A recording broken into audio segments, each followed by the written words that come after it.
Kadon vela chana lung di tham khu mai lai zuale wal zakar dam le olen moi amoy chuang me o leng sung si han chung mui angin len tia mila siang nói run phân kanua me o kuanum min vel ton se ton le kanua kadi moi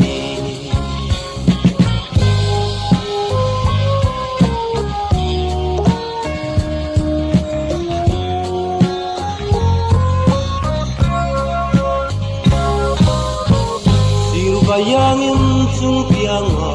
len thia bila fan kanua me kadi tua len so don lung ru kan hil ni yom si lo min don ve ang mo e sak kel mo yin chung miangin len thia bila siang nói nó run phân kanua me o kuanum min veng ton se ton le kanua me kadi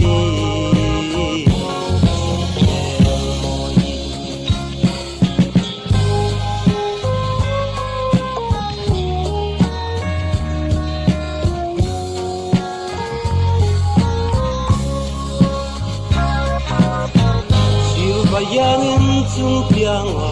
len thia mila van kanua me kadi tua len so don lung ru kan hil ni yom si lo